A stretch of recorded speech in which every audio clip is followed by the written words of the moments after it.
como é que eu devo orar? E eu durante muito tempo me fiz essa pergunta. Mas como é que é orar? Porque a resposta que nós temos acerca da oração várias vezes, tipo, ok, oração é falar com Deus. Mas agora, como é que eu vou falar com Deus? Então, para muita gente é um bicho de sete cabeças. Para mim um dia também já foi.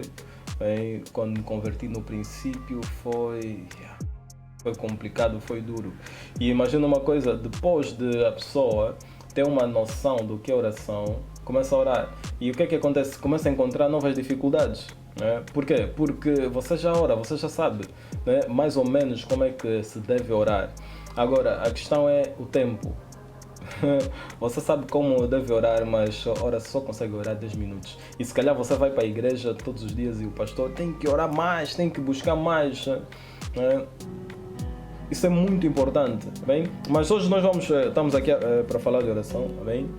E para isso a pergunta seria, como eu devo orar? Então nós temos essa resposta da parte de Jesus. Então os discípulos chegam a Jesus, bem? No livro de Lucas, capítulo 11, bem? Lucas capítulo 11, versículo 1 diz assim: E aconteceu que, estando ele a orar num certo lugar, quando acabou, lhe disse um dos seus discípulos: Senhor, ensina-nos a orar, como também João ensinou aos seus discípulos. Imagina esse cenário, está no capítulo 11 de Lucas. Bem? Então Jesus estava a orar. Quer dizer que já havia um percurso de oração de Jesus. Jesus já vinha orar há bastante tempo. Então os discípulos viam Jesus a orar. Viam Jesus a orar. E ficou na cabeça, ou seja, eles viam, mas calma aí, vamos perguntar. A iniciativa acerca da oração não foi de Jesus. A iniciativa acerca da oração foi dos discípulos. Por quê? Porque existem vários tipos de discípulos. Existem várias tipos de pessoas, vários tipos de discípulos, vários tipos de mentores. Então, entenda uma coisa, alguns mentores, alguns discípulos, até alguns mentorados só vão aprender quando o mestre falar, quando o mestre dizer, é assim. Algumas ovelhas só vão aprender quando o pastor dizer, é assim. Mas existem uns que aprendem vendo somente. Existem uns que, para agarrar unção, tem que estar com aquele homem, tem que viver com aquele homem, tem que passar tempo com aquele homem. E até há uns que, mesmo passando tempo com aquele homem, mesmo passando tempo com aquela pessoa, não agarram a unção que aquela pessoa tem. Mas existem outros que não precisam estar fisicamente com esse homem, não precisam estar fisicamente. Eles estão distantes, nunca se viram. E o homem da qual ele recebe a graça, recebe a unção, nem sabe que ele existe. Mas ele só acompanha através de vídeos, áudio, só, virtualmente. E ele consegue agarrar aquilo. Isso é muito e muito forte. Então, por isso, se calhar, isso é eu a pensar, se calhar Jesus não disse nada, não nos ensinou nada no princípio acerca da oração, porque Jesus estava, não, calma, eles estão a ver como eu oro, eles estão a ver como eu faço, eles estão a ver que eu subo ao monte, eles estão a ver que eu passo esse tempo todo na presença de Deus, eles estão a ver essas coisas. Então não é preciso ensinar, não é preciso dizer, essas coisas não é preciso dizer, mas não foi assim, até que um dos discípulos ficou, viu, mas isso não nos ensina. Porque é que eles estão à espera? Estão à espera que você ensina, quando na verdade a nossa vida é um ensino. Você aprende mais com a minha vida do que com o que eu falo. Porque o que eu falo só tem autoridade se eu vivo. Então Jesus se calhar estava nessa perspectiva, pensando, não, calma, eles estão comigo, então eles vão agarrar a graça que está na minha vida, vão perceber essas coisas todas. Mas não, eles perguntaram, mestre, ensina-nos a orar. É como, calma aí, nós estivemos a orar e tu nunca vem nos dizendo, nos ensina a orar ainda. E Jesus ensina eles a orarem, amém? Ele aqui fala sobre a oração, amém? Mas eu gosto no livro de Mateus 6, amém?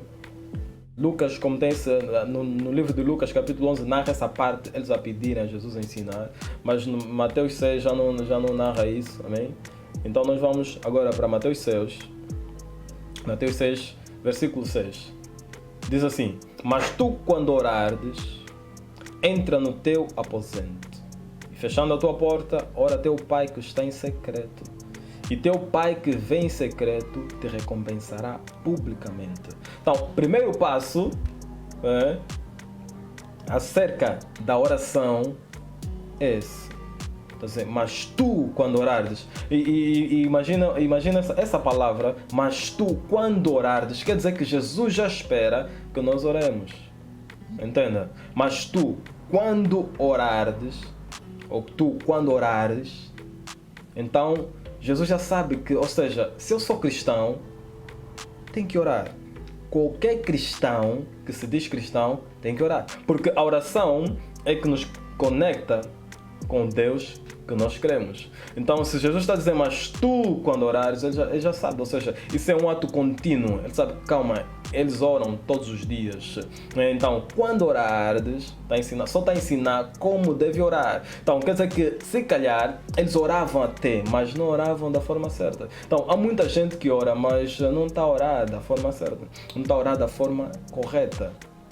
Então, Jesus está dizendo, mas tu, quando orares, e ele diz, entra no teu aposento e fechando a tua porta, ora a teu pai que está em secreto.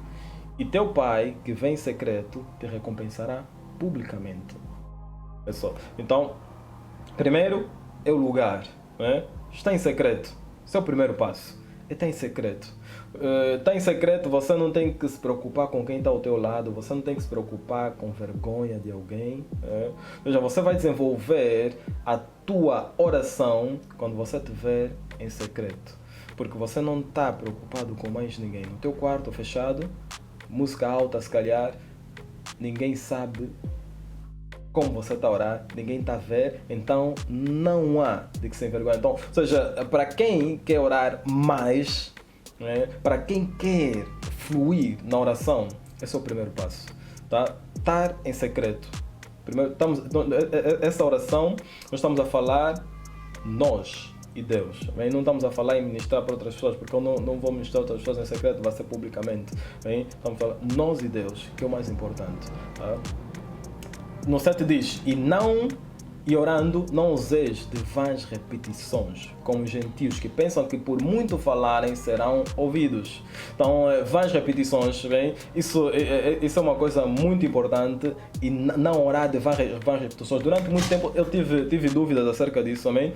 Tive muitas questões acerca disso, mas o que é orar vãs repetições? Tipo, eu repetir a mesma oração, repetir. Eu pensava primeiro que era repetir a mesma oração, mas não é isso. Tá? Vãs repetições é orar algo que nós sabemos que Deus não vai atender.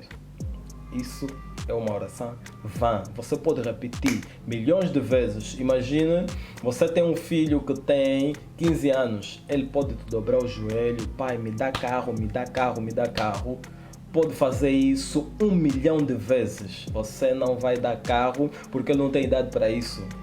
Isso é uma oração vã. Então, várias vezes a nossa oração é isso, é nós irmos na presença de Deus e estamos a orar, Senhor, me dá aquilo, e você não tem maturidade para aquilo. Isso é uma oração vã. Você pode orar 1 ano, 2 anos, você só vai receber quando tiver maturidade para receber. Então, o que Jesus está dizendo, não orei não de vãs repetições, como os gentios que pensam que por muito falarem serão ouvidos. Há muita gente que pensa que Deus vai ouvir porque ele ora muito, ou seja, o tempo de oração. Não é o tempo de oração, é a qualidade de oração. Então pensa que não, uma hora pedir a mesma coisa, Deus vai responder. Não é isso. A questão não está ali. A questão está na qualidade, a questão está na nossa oração e de acordo à vontade de Deus. Amém? Então, esses são 2 pontos muito importantes. Está em secreto e não não ter orações vãs, de vãs repetições. Amém? E no 9, que é a oração modelo, que é a parte principal do tema, bem, que é onde Jesus ensina eles a orar, que é muito importante. Essa oração todo mundo conhece aqui, a minha oração do Pai Nosso, todo mundo conhece. Na verdade, isso é um modelo, bem, nós vamos perceber isso aqui, amém? Então diz assim, portanto vós orareis assim, Pai Nosso que estás no céu, santificado seja o teu nome, venha o teu reino, seja feita a tua vontade, assim na terra como... Ou seja, os irmãos conhecem essa oração, hein? E se calhar muita gente faz essa oração, ou seja, a oração da pessoa é essa. Mas deixa eu dizer uma coisa, explicar que é muito importante. A oração do Pai Nosso é uma oração modelo, ou seja, é um modelo de oração. Imagine uma coisa, modelo de carro Volkswagen ou modelo de carro Toyota, né? Tem aí a Toyota. E da Toyota saem vários tipos de carros, né? Saem vários tipos de carros Toyota. Então, mas a marca está aí, Toyota. Então, a oração do Pai Nosso é um modelo de oração. É algo que nós temos que nos basear. É para nós nos basearmos. Imagina uma coisa bem importante, né? Diz assim: Pai Nosso que estás nos céus, santificado seja o teu nome. Venha o teu reino. Seja feita a tua vontade, assim na terra como no céu. Essa é uma parte. Imagina, eu pego nessa parte, a oração não parou por ali, bem? A oração não parou. Isso é um modelo. Então o que eu faço? Nessa parte, Pai Nosso, no versículo 9 ao versículo 10, está a falar sobre quem? Sobre Deus, sobre engrandecer Deus, sobre a vontade de Deus ser feita. Ou seja, quando eu vou no meu quarto de oração, a primeira coisa que eu começo a fazer é adorar, é visualizar Deus, é estar centrado em Deus. E essa parte, então, Pai Nosso que estás nos céus, santificado seja o teu nome. Então, como é que eu santifico o nome do Senhor? Adorando a Ele. Senhor, tu és lindo, tu és maravilhoso, tu és santo, sou tu, Jesus, sou tu és maravilhoso. Então, essa é a primeira parte. Na tua intimidade de oração é adoração. Quando você vai entrar na presença de Deus, a primeira coisa que você tem que fazer é começar a adorar a Ele. Veja, você está a engrandecer a Ele. Você está a fazer o Pai Nosso que estás nos céus, santificado seja o teu nome. Venha o teu reino. Então, depois de eu adorar a Ele, o que é que eu vou fazer? Eu vou atrair o reino dele.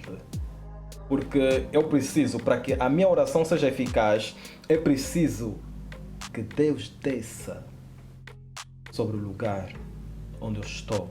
Eu preciso atrair a presença dele. Então, o que é que eu vou fazer? Pai Nosso que estás no céu, santificado, oh Senhor, eu te adoro, eu te louvo, eu te engrandeço, tu és maravilhoso, tu és tudo que eu tenho, Jesus. E agora, como é que eu vou? Eu vou para um outro nível, seja feita a tua vontade, que o teu reino desça sobre esse lugar, seja feita a tua vontade. Então, eu estou a estabelecer o reino de Deus, eu quero que o reino de Deus venha. Então, eu vou orar o quê? A vontade de Deus, Senhor, venha e faça a tua vontade. Porque o que é que acontece? Muita gente comete o erro de ir para a presença de Deus, de ir para a oração com as suas vontades. Então Jesus ensinou bem. Então, antes de orar a minha vontade, o que é que eu vou orar? Seja feita a tua vontade. Então, assim como Jesus disse, Senhor, se possível, passa de mim esse cálice, mas seja feita a tua vontade. Então Jesus estava a ensinar a orar e eu estou aqui a desfazer isso, ou seja, a explicar esse modelo em que muita gente usa assim corrido só. Não é bem assim. Não é só oração do Pai Nosso, não. É um modelo. Então, seja feita a tua vontade. Eu estou a orar, Senhor, faça a tua vontade. Na minha casa, na minha família, nos meus filhos, no meu trabalho, Senhor, que seja feita a tua vontade. Assim, na terra, eu já estou a pedir que a vontade de Deus do céu seja feita aqui na terra. Como é no céu, que seja feita aqui na terra. Então, o que eu estou a fazer? Estou a criar um ambiente do céu no lugar que eu estou. Se você não cria o ambiente do céu onde você está, se você não cria uma atmosfera onde você está, o resto da tua oração não vai ter eficácia, ou seja, a tua oração vai ser ineficaz. Eu preciso trazer o céu à terra. E eu trago o céu à terra com adoração. Ou seja, eu só estou centrado em Jesus. Ainda não toquei em nenhum assunto meu. Eu só estou centrado em Jesus. Eu só quero atrair a presença de Deus. Eu só quero atrair a presença de Jesus no lugar onde eu estou. Então, cria atmosfera, porque essa atmosfera, deixa eu dizer uma coisa, quando nós criamos uma atmosfera divina no lugar onde nós estamos, depois qualquer palavra que você dizer vai se tornar realidade. Quando você cria uma atmosfera de oração, onde você está, qualquer palavra que você diz, aquilo se torna real. Então, primeira coisa é trazer o reino de Deus à terra. Não se precipita em dizer palavra alguma. A Bíblia diz isso. Quando estivermos na presença do Senhor, não se precipita em dizer palavra alguma. Qual é essa palavra alguma? É a nossa vontade. Não se precipita. Quando você vai para a oração, não se precipita em dizer o teu problema, a tua questão. Não. Adora a Jesus. Adora Ele. Traga Ele primeiro para o lugar onde você está. Traga Ele primeiro para o lugar de oração, de intimidade. Daí vem o próximo passo, que é o pão nosso de cada dia nos dá hoje. Imagina uma coisa. Vê como é que Deus é maravilhoso. Né? Como é que Ele é nosso Pai. O que Ele precisa, primeiro, é só que você lhe adore. E depois o quê? O pão. O teu pão, Ele te dá. O pão nosso de cada dia, as minhas vontades, os meus desejos, as minhas necessidades. Ou seja, a nossa necessidade tem que estar abaixo da adoração a Deus. Tem que estar abaixo da necessidade divina. Então, a oração não é um lugar onde nós conseguimos tudo de Deus. Entenda uma coisa. A oração não é um lugar onde você consegue tudo de Deus. A oração também é um lugar onde Deus consegue tudo de nós. Isso é muito importante, porque a ideia que se tem de oração, para muita gente, é que é o lugar onde eu vou conseguir tudo da parte de Deus. Você vai conseguir muita coisa da parte de Deus através da oração. Mas não é só você que recebe. Deus quer, através da oração, receber coisas através de ti. Deus quer, através da oração, transformar a tua vida, fazer a vontade dele através da oração. É nesse mesmo meio, no mesmo canal que você quer receber coisas da parte de Deus, é o mesmo canal que ele quer receber coisas da tua parte. Isso é muito importante. Então, depois da adoração, de engrandecer o nome do Senhor e trazer o reino dele, o que é que nós vamos fazer? É o pão. Daí que vem o pão nosso de cada dia. Por quê? Porque ele é o nosso Pai. E é uma coisa aqui muito importante para prestar bastante atenção, bem? Que eu daqui a pouco vou focar nisso. Então ele diz, o pão nosso de cada dia nos dá hoje as nossas necessidades. E entenda uma coisa, o pão nosso de cada dia. O pão de hoje não é para amanhã. O pão de hoje é hoje. Então ele está dizendo, o pão nosso de cada dia nos dá hoje. Esse pão tem muitas conotações para isso. Também. Nós sabemos que Jesus é o pão da vida. É? Nós sabemos que a palavra de Deus é alimento, é pão. Então, está a falar muito sobre a nossa alimentação. E o que é? Sobre a nossa vida no Espírito todos os dias. Quer dizer que a nossa oração é todos os dias. O nosso alimento é todos os dias. A oração de hoje foi hoje. Amanhã é outro dia. Eu preciso orar mais. Amanhã, depois da manhã, outro dia, eu preciso orar mais. Então, todos os dias nós precisamos desse pão. Tá? Então, as nossas necessidades, nós pedimos aí, você pede o que vem de acordo à vontade de Deus. E no Sono 12, entenda uma coisa, depois de pedir o pão, depois de pedir as nossas necessidades, vê como é que Deus é maravilhoso. Jesus explicou isso bem. E depois, no 12 é que diz, e perdoai-nos as nossas dívidas, assim como nós perdoamos nossos devedores. É. Só depois de pedir o pão, já refletiste acerca disso algum dia? Só depois de pedir pão é que nós pedimos perdão. Já viu?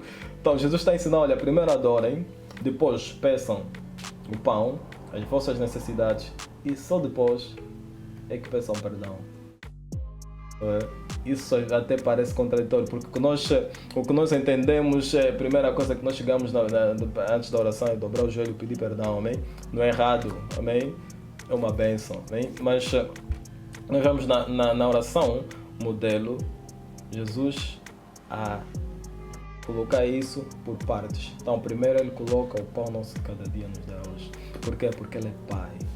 Tá? Então um pai não vai deixar de alimentar o seu filho por causa de um erro.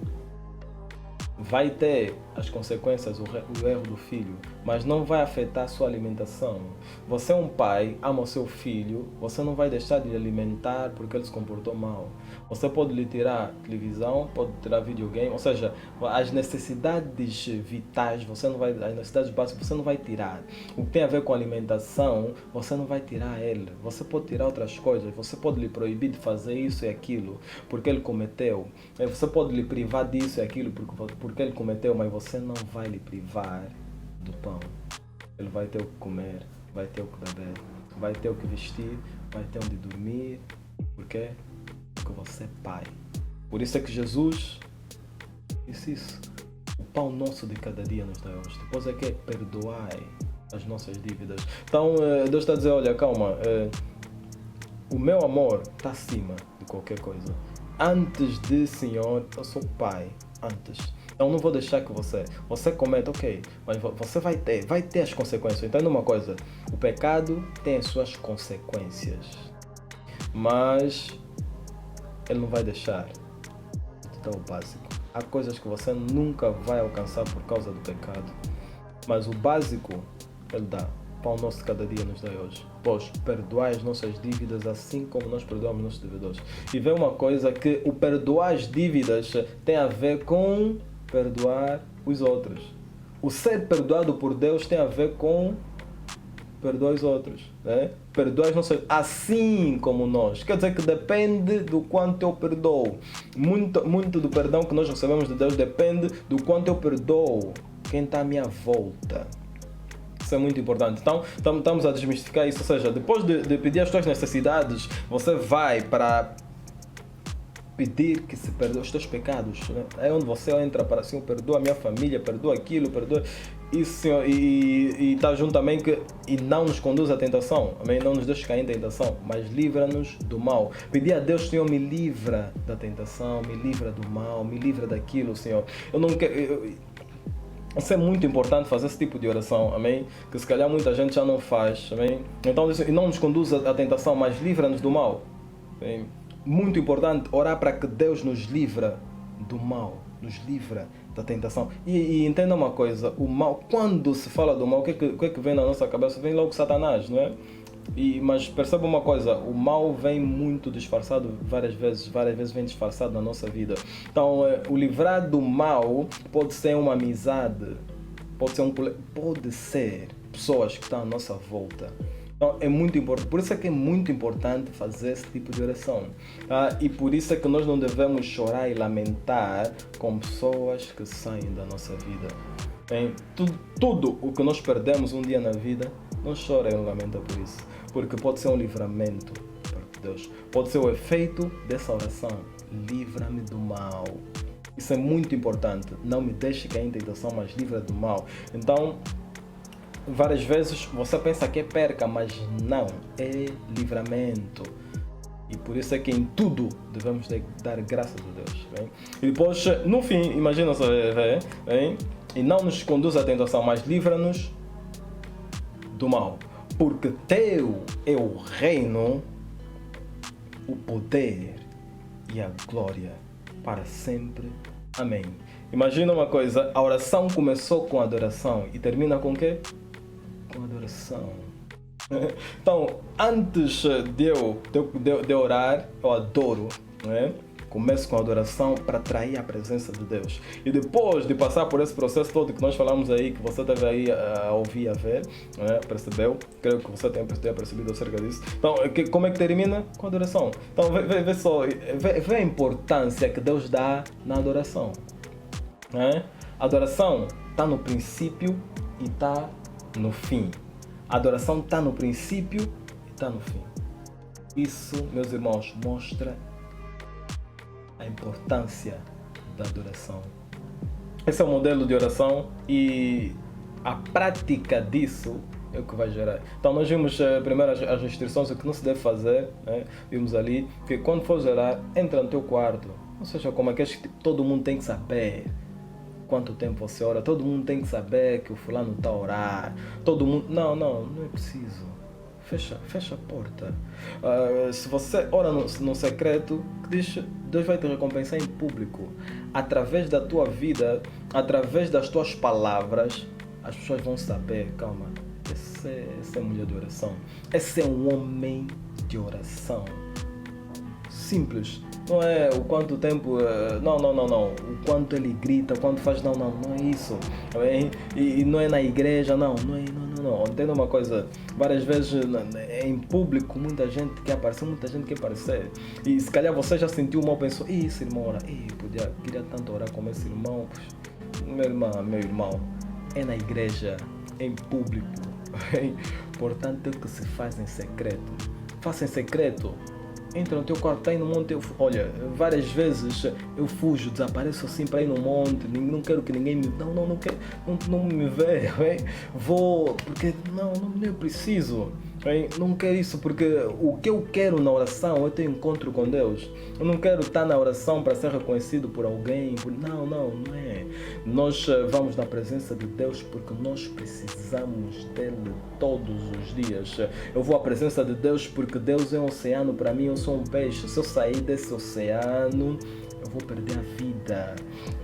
Então, a minha vida está em estar no oceano, a minha vida está em estar em Deus. Então, eu respiro quando eu oro, eu respiro quando eu adoro, eu respiro quando eu estou na presença de Deus. Isso me dá fôlego. Então, isso é o fôlego do cristão. O que acontece quando você não ora, quando você não busca Deus? Você começa a perder o fôlego, começa a morrer. É uma morte espiritual. Então, cada dia que passa, você se sente mais afastado dele. Como muitos dizem, está fraco espiritual. É o efeito de estar afastado de Deus. Então, estar fraco espiritual é uma morte que está a acontecer devagar. Por quê? Porque se calhar a pessoa está confiando na oração que fez ontem. Ontem orou e pensa que a oração de ontem vai... Não. Aquilo foi balanço. Você apanhou o balanço ontem, pedalou como se fosse na bicicleta, depois aquilo continua a andar. Então você pensa como orei e o efeito, sim, mas você já não tem o impulso. Daqui a pouco vai parar. E aquilo é devagar. E a pessoa só dá conta mais tarde. Eu contei, estou fraco. Só depois de ver o problema, depois de ver a situação. Então, nós hoje falamos sobre oração. A próxima vez, amém? Se Deus quiser, vamos falar sobre os benefícios da oração. Amém? E um dos grandes benefícios da oração é que as coisas não te apanham de surpresa. Quando você ora, as coisas não te apanham de surpresa. Por isso é que Jesus disse aos discípulos: orai, vigiai e orai para que não caiais em tentação. E o que aconteceu? Os discípulos dormiram. E de repente foram apanhados de surpresa. Por quem? Pelos guardas que vieram buscar o seu mestre para ser crucificado. Vigiai e orai para que não caiais em tentação. Se você não vigiar, não orar, você vai cair em tentação. Você vai cair em armadilhas de Satanás. Se você não vigiar e não orar, os problemas vão te apanhar de repente. De repente aconteceu isso aí. De repente aconteceu aquilo. E você, ai meu Deus. E o que acontece? Correr atrás do prejuízo. Agora tem que jejuar, tem que orar. Não. Você tem que manter uma vida espiritual abençoada, uma vida espiritual cheia de oração, jejum. Você tem que ter jejum constantes, tem que ter tempo de oração constante, tem que ter tempo de meditação constante. Então é uma vida constante, é um estilo de vida. Então não é só agora, não é só porque senão você vai ver uma vida inconstante. Agora cai, depois levanta, cai, depois levanta, cai, depois levanta. E Deus não nos chamou para isso, Deus nos chamou para termos uma vida de fé em fé, de glória em glória. Amém? E graças a Deus que você esteve aí acompanhado durante esse tempo todo. Amém? Deus é maravilhoso, Deus é tremendo, amém? E que Deus abençoe os homens de Deus que estão ali, amém? Que tiveram esse tempo. É uma honra tê-los aqui, amém? É uma honra mesmo, vocês não imaginem a honra que é ter aqui. E como eu digo sempre, e é o que Deus colocou no meu coração durante essas... Deus só tem colocado isso no meu coração. Eu acredito na minha geração. Bem, eu acredito na minha geração. Eu acredito que a minha geração fará diferença. Eu acredito que você fará diferença. Eu acredito que eu farei a diferença. Porque por mais que existem muitos a se corromperem, existem aqueles que Deus tem guardado. Entendeu uma coisa? Por mais que existem muitos a se corromperem, existem aqueles que Deus tem guardado. E outra coisa muito boa ainda é que nós pensamos, não, se calhar nós somos a minoria, nós somos poucos, tipo, eu sou um, não, sim. Deus não precisa de muitos. Deus não precisa de muitos. Deus só precisou de Moisés para tirar o povo das garras de Faraó. Não, Deus só precisou de Moisés para mudar a história de uma nação. Deus só um Sansão, Deus é um. Até quando há muitos, Deus diminui. Nós temos Gideão e disse, não, calma, vocês são muitos, só quero 300. Então, não importa o número, nós somos a maioria porque nós estamos com Deus. Bem, graças a Deus. Você que não se inscreveu também no canal ainda, se inscreva. Olha, temos as nossas redes sociais, Instagram, Facebook, YouTube, que é pelo que está a ser transmitido. Você que tem alguma questão, coloca a tua questão aí, amém, acerca do assunto que nós falamos, acerca da oração. Se você tem alguma questão, coloca aí, amém.